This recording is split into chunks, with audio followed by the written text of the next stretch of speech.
So I got around to watching Tales of the Jedi, mainly because Ahsoka show is on the way. I finished watching Kizashi Moto 2, and I'll talk about that in a different video, but the point of that one will be, you need to watch that. It's great. That show needs to be talked about more. But back to Tales of the Jedi. The point of this one, again, I am with the Grey Jedi Order all the way. Count Dooku's episodes just further helps my stance. I don't know where to start with this. In the lore, he had a reason for turning, but in media we've never seen that. But here we see it. He saw the corruption in the Senate. He saw that the Jedi were flawed as well. One of his episodes took place during and after episode 1. In fact, Qui-Gon was in this episode. In a few episodes. So, in that episode, that was after Qui-Gon and Maul fought for the first time. And they saw that the Sith were back. It turns out, Dooku tried to warn the Jedi about this shit. He tried to tell them that the Sith were coming back, but nobody listened. Let me roll the clip of what Luke said. The Jedi are romanticized, deified.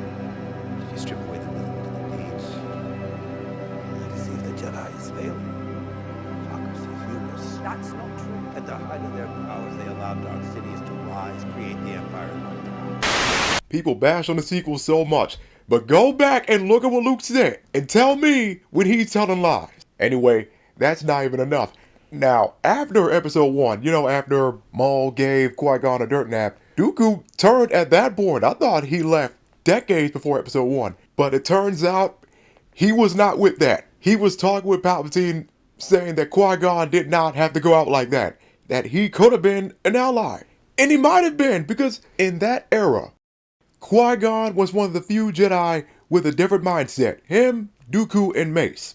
Now in the episode, we also see who was the Jedi that he took out to get a red lightsaber. And he was pretty hesitant about it. First of all, when it comes to getting a red lightsaber crystal, there are several ways to get one actually. And one of the routes is for a Jedi that's turning to take out someone close, to test that they're really with the dark side. Now, Dooku doesn't get the red crystal here in the series, but that's the process that he passed. Now, when he was a Sith, he controlled the dark side with a Jedi approach.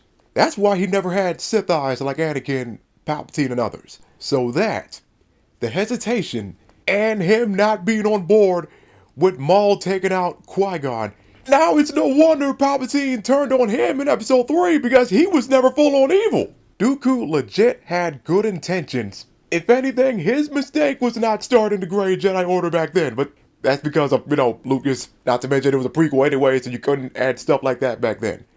I swear, Ahsoka's show better be the one to establish a canon Grey Jedi Order. Either have Ahsoka be the first Grey Jedi Master, or give that to Luke via a slight retcon in episode 8, because now you got, in canon, there are way too many examples of Jedi and Sith that walk that gray neutral line.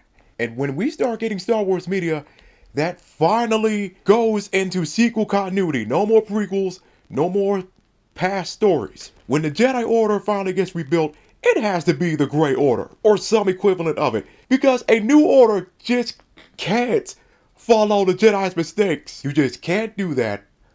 Otherwise, at some point, Rey, Finn, or Grogu will unintentionally just cause some similar shit to start all over again. Well, I am shocked this episode doesn't get a lot of bashing considering the mess the Acolytes get. I'm binging Star Wars Vision Season 2, and my favorites out of the bunch are 1, 5, and 8. Even though 8 had no Jedi, no Force users, none of that, just regular people. Episode 8 is freaking dark though, and how come I haven't seen any edits of that climbing scene with the Batman climb scene from Dark Knight Rises? Back to episode 1, basically Spider-Verse if it had 60 FPS. Seriously. And this former Sith, actually. I'll chalk her up on the Grey Jedi list.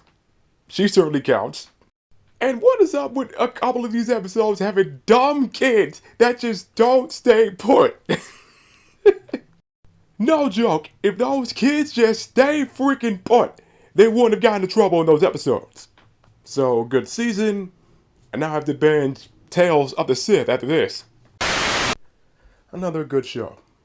In my Star Wars Vision Season 2 video, I mentioned Tales of the Sith. I meant Tales of the Empire, the Sith. That will be his own thing eventually.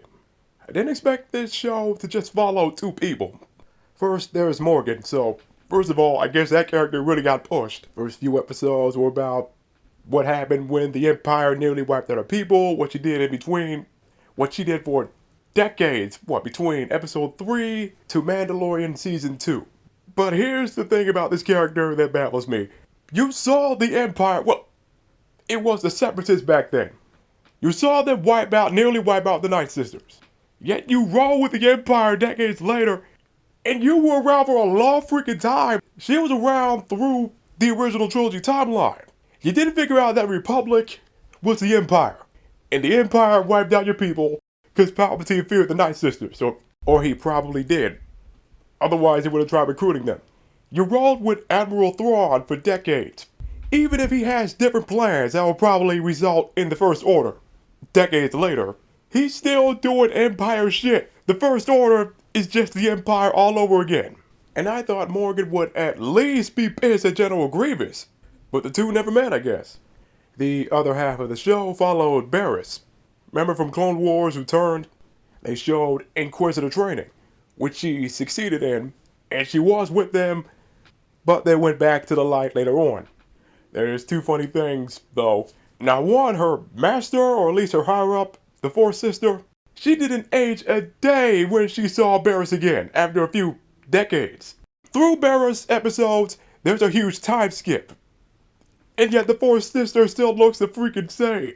Unlike Barriss, even though I'm pretty sure the Fourth Sister is older than her. What the heck happened? So when the two met again, the Fourth Sister is after a Force-sensitive kid. Barriss stops her, but Barriss gets RIP in the process. People complain about lightsaber stabs not being fatal lately. Well, look at this. And it was Barriss' own fault for not having a lightsaber. She mentioned Ahsoka, so the two must have reunited. Yet she never got a new saber, never went on her personal journey to get a new lightsaber crystal and probably purify it to white. Nothing else to say except Tales of the Sith would have to be next. Now, it can't be about Anakin, considering all the Darth Vader comics. He would have to get his own show, his own season. In fact, Anakin should get a season instead of an Obi-Wan season 2. Dooku already had his moment in Tales of the Jedi, so Tales of the Sith would have to follow Plagueis, Palpatine, and Darth Bane, the one who created the Rule of Two.